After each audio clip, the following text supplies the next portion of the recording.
Hello, welcome back. Course in Miracles. I'm Tomas, and thank you, as always, for joining me today. So every single idea in the workbook for students that we're going through here on this series of videos gives us an opportunity to do something that is really worth pointing out, and that's to start again all over again for the first time. Doesn't matter how many times you've been through the workbook, and a number of you have been through it more than I have. Sometimes, some of you, a lot more than I have. And what we all find, which is really cool, is that we never stop figuring out things that are new and seeing things with new eyes and learning. It's a curiosity and a joyous curiosity that we can bring to the table if we so choose. And that really greatly impacts the spiritual path, doesn't it? We can choose to see things with each of these workbook ideas for the first time. What I mean by that is there is only the present moment. So we can not hold any expectations based on the past, based on past misunderstanding of a workbook idea. Let's just continue with the theme of a workbook lesson in A Course in Miracles. For example, right, it serves as an example. We may have encountered an idea in the past and dismissed it outright. The ego may have said, yeah, you are a body, and no, you're not free. And who's God? The ego may have shouted that at you, and you may have listened to that. If you did, so what? I mean, really, it's the past. What we all have is an opportunity to choose yet again. In the present moment, it is beautiful and healing, and it's miraculous. It's an opportunity to see everything with a fresh set of eyes. Zen Buddhism calls that beginner's mind. In fact, that term is so common in spirituality. This is what it refers to, is not assuming that just because we encountered an idea before that we don't, that we know it all, right? It's not assuming that we got all of it nailed down and we don't need to listen to the idea right now.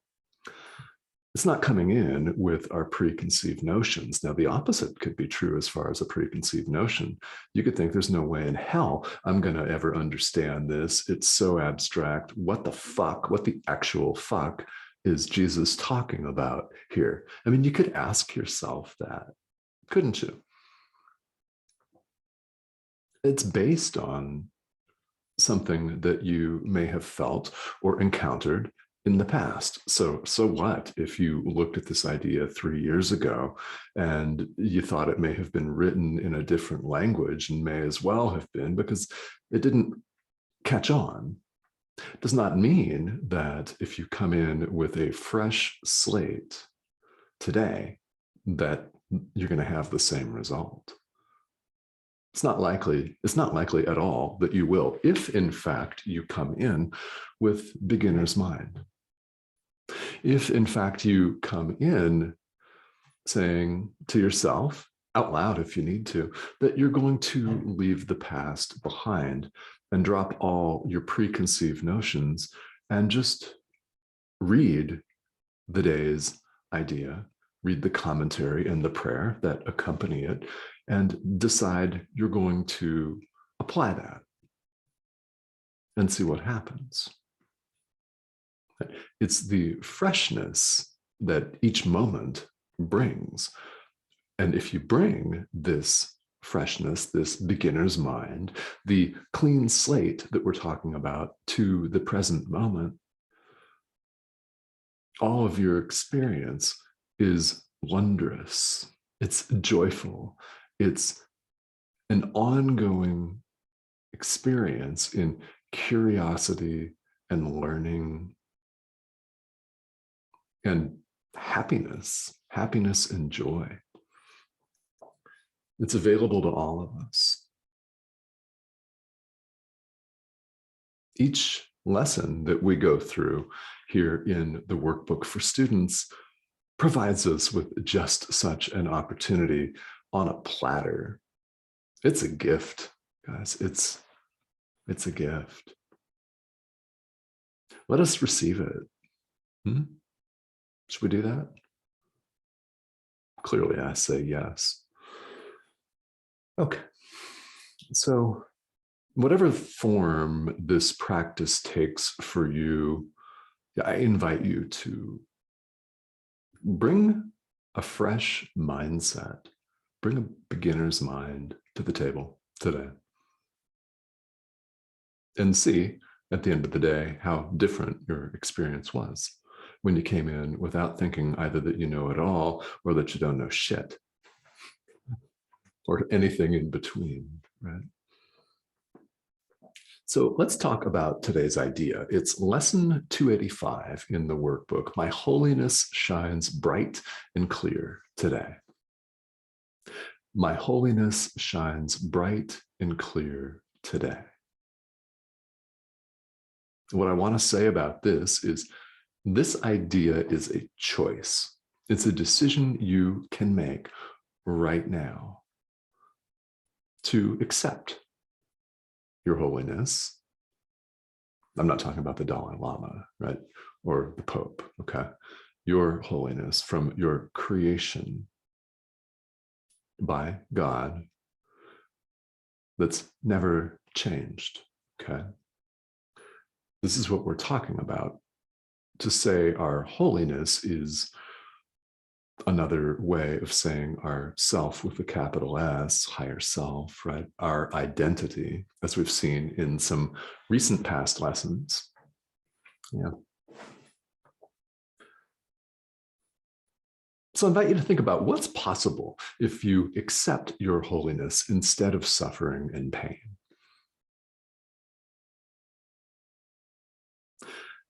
What if you were to accept your holiness and let it shine through you today?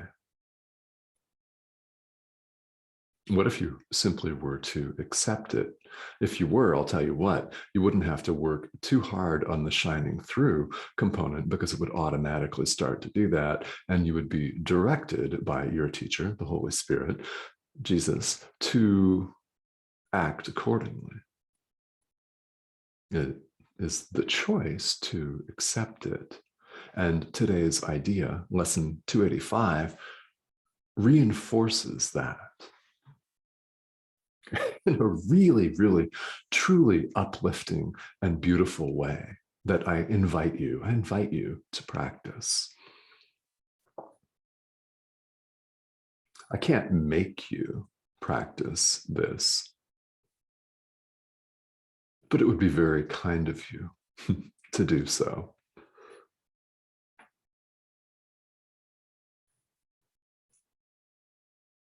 Accepting who we are is at the root of the entire spiritual path. And it takes active and immediate decisions in the present moment for us to be in a place to allow that. That's where we're headed with this. Now, along the way, there may be a substantial amount of suffering and pain. And in fact, as long as we identify with the ego, we're guaranteed to experience all the psychodrama that accompanies belief in a separate sense of self, little s. The ego, right? A supposed individual self-sustaining survival unit, right? In a body, right? A body that's 80% water that somehow manages to get around and make some people happy sometimes, make itself happy sometimes, piss other people off sometimes, get hurt sometimes, suffer aches and pains, disease, age spots, baldness, maybe, guys, gray hair. Who the hell knows, right? All that stuff.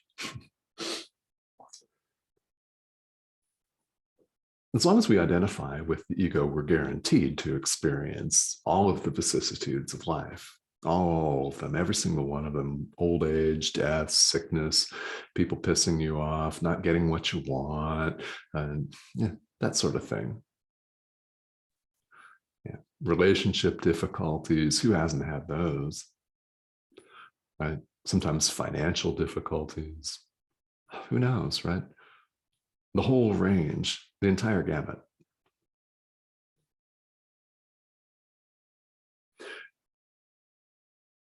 When you accept your holiness and allow it to shine bright and clear today, when else?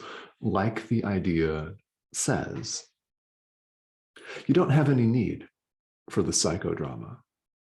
You have no need anymore for suffering and pain. Yes, we learn from it, but we better learn from it. The issue that most of us encounter is we don't learn from it, so we're stuck repeating the same thing over and over and over, right? And you're here because you wish for a way out.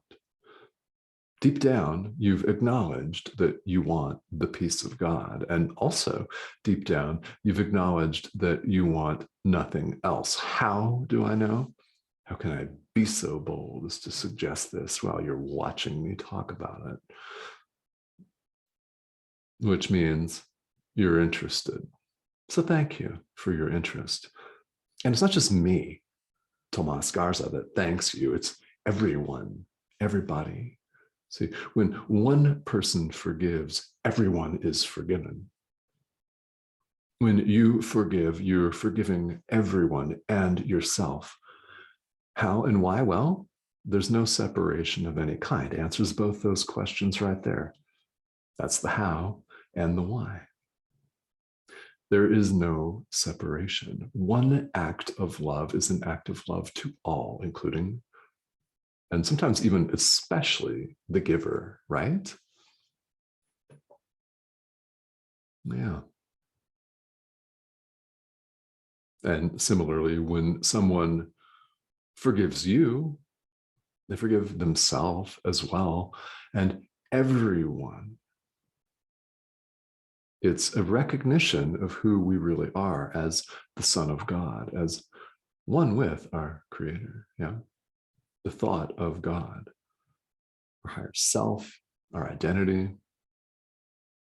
I mean, you can use whichever word you want because they all mean the same thing, meaning this is truly a universal idea, as is every idea in A Course in Miracles. Every single one applies to everyone, no matter what background, right? It's not the outward form of the idea that matters. It's the content. It's what it says. So it's not the outward ritual that matters. It's not the blue book that looks like a Bible or a Quran or a Torah that's big and thick with many pages and small print. You know? It's not the appearance that matters. It's the content. It's why it's universal and it's for everyone. Now, you may not choose to adopt this as your primary practice, and it doesn't make any difference. And I don't care. You shouldn't either, really. If this speaks to you, then I invite you to go with it, to delve deeper. And if you wish to send me an email or make a comment here on YouTube and ask questions. Remember, this curiosity is part of beginner's mind. It's not assuming that we know everything. And at the same time, it's not talking down to ourselves and treating ourselves like a dumbass because we didn't get something in the past. And maybe we're not getting it right now. And you want to ask a clarification question, do it. Everybody's waiting for you to do that. Please, I invite you to do that, okay? Yeah. So my holiness shines bright and clear today. So let that happen. Allow this. Accept your holiness, your creation, as it is, which is perfect, by the way. It's just as God created you. All right, everybody. Thank you so much, as always, for joining me. And I'll be happy to see you back here again. Thanks for tuning in.